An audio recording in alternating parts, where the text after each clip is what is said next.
రైతుల్లో. ఇప్పుడే నేను కాంతారావు గారిని అడుగుతా ఉన్నా, అన్న మరి కొత్తగూడెం జిల్లాలో యూరియా సమస్య ఎట్లా ఉంది, యూరియా ఉందా సమస్య లేదా అంటే భయంకరంగా ఉందన్న. యూరియా సమస్య కాదు, సంక్షోభం, అది ఆ స్థాయిలో భయంకరంగా ఉంది, రాష్ట్ర వ్యాప్తంగా ఉన్నట్టే మా దగ్గర కూడా తీవ్రంగా రాత్రికే వచ్చి లైన్లు కడుతున్నారు, ఉదయం 3 గంటలకు వస్తున్నారు, చివరి కొంతమంది అక్కడనే పడుకుంటున్నారు, ఆ పరిస్థితి వచ్చింది. ఎన్నికలకు ముందేమో హామీల జాతర, ఎన్నికల తర్వాత ఏమో చెప్పుల జాతర అన్నట్టుగా ఇవాళ ఏ పిఎస్సిఎస్ కేంద్రం దగ్గర పోయినా, ఏ సొసైటీ కేంద్రం కాడికి పోయినా చెప్పులు వరుసలో భయంకరంగా కనబడతా ఉన్నాయి. కానీ ఒక్క మాటకు మాత్రం మనం ఒప్పుకోవాలని చెప్తున్నాడు ఇప్పుడే కాంతారావు గారు.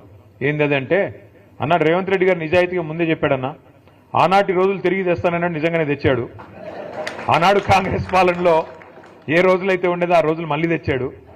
మళ్ళీ కరెంట్ సరిగ్గా రావట్లేదు, మళ్ళీ మోటార్లు కాలిపోతున్నాయి, మళ్ళీ ట్రాన్స్ఫార్మర్లు వెళ్ళిపోతా ఉన్నాయి, మళ్ళీ రైతులు చెప్పుల జాతర పెట్టి పరిస్థితి వచ్చింది. వాస్తవంగా చెప్పాలంటే ఆయన నిజాయితీ గల మోసగాడన్నా రేవంత్ రెడ్డి గారు. నిజాయితీగా మోసం చేశాడు, చెప్పి మరీ చేశాడు. ప్రజలు ఆయన చెప్పాడు, ఎలక్షన్లకు ముందే చెప్పాడు, ఆయన కొత్తగా ఈరోజు చెప్తలేడు. రేవంత్ రెడ్డి గారు నిజాయితీగానే మోసం చేసిండు. ఆయన అన్నాడు, ప్రజలు మా చేతుల్లో మోసపోవాలనే కోరుకుంటారు. మీరు చూసే ఉంటారు ఆ వీడియో. మరి వాళ్ళు మోసం చేయాలంటే వాళ్ళకి మాట ఇవ్వాలి, మోసం చేయాలి, అదే మేము నేర్చుకున్నామని చెప్పాడు, చేశాడు. నిజానికి మనం ఆనాడు కొంత ఓవర్ కాన్ఫిడెంట్గా కూడా పోయాం.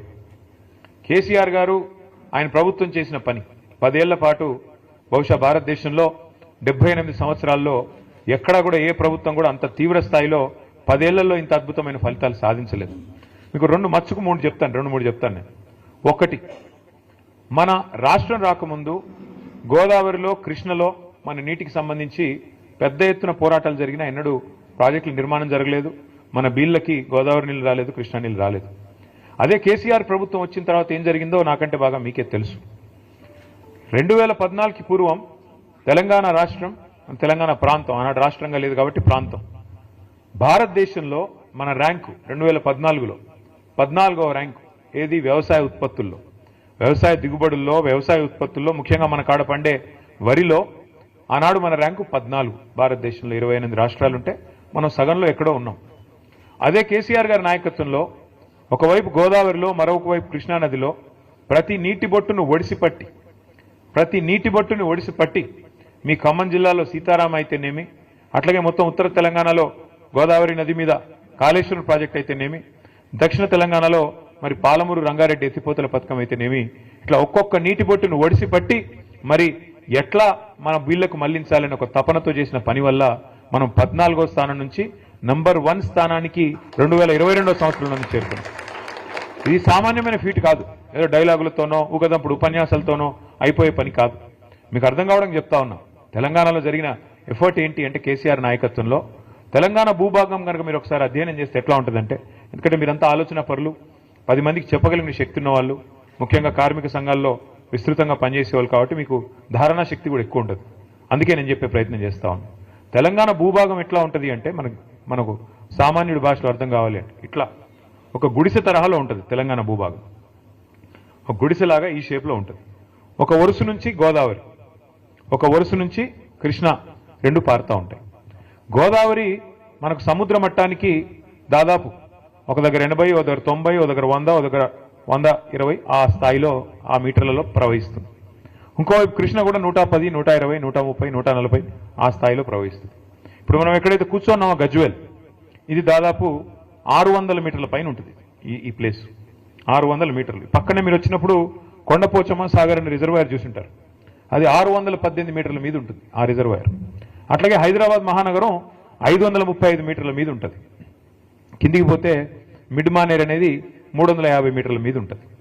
ఎందుకు చెప్తా ఉన్నా ఇదంతా అంటే, ఇప్పుడు మీరందరికీ వ్యవసాయం పట్ల కనుక అభిరుచి ఉన్నా, వ్యవసాయం పట్ల కనీసం అవగాహన ఉన్నా మీకు తెలుసు, ఒక రైతు తన పొలంలో బోర్వెల్ వేస్తే బోరుకు మరి గ్రౌండ్ వాటర్ లాగాల, భూమి అడుగులో ఉన్న నీళ్ళని పైకి లాగాలి అంటే బోరింగ్ వేసి, పైపింగ్ వేసి, కేసింగ్ వేసి మొత్తానికి మోటార్ పెట్టి నీళ్లు గుంజాల. 3 HP మోటారో, 5 HP మోటారో, ఇంకా పెద్ద మోటారో పెట్టి మొత్తానికి నీళ్లు లాగుతాం పైకి. అట్లాగే కేసీఆర్ గారు చేసిన ప్రయత్నం ఏంటి అంటే, తెలంగాణలో గోదావరిలో సమృద్ధిగా నీళ్ళు ఎక్కడ దొరుకుతాయి అధ్యయనం చేసి, మేడిగడ్డ అనే ప్రాంతంలో కాళేశ్వరం దగ్గర అక్కడైతే 365 రోజులు నీళ్లు ఉంటాయి. తెలంగాణలో కరువు వచ్చినా ఇంకేం వచ్చినా అక్కడ మాత్రం నీళ్లు ఎప్పటికీ ఉంటాయనే ఆలోచనతో మేడిగడ్డ నుంచి అక్కడ 80 మీటర్లు గోదావరి ప్రవాహం, ఇక్కడ మనం కూర్చున్న కాడ 600 మీటర్లు. అక్కడి నుంచి నీళ్లు ఒడిసి పట్టి రోజుకి ఎన్ని నీళ్లు తెలుసా? మీరు హైదరాబాద్ చూసే ఉంటారు కదా అందరూ, ట్యాంక్ బండ్ చూసినారా? హుసేన్ సాగర్ ఉంది కదా, Hussain Sagar 1 TMC, Hussain Sagar capacity 1 TMC మొత్తం ఫుల్గా ఉంటాయి.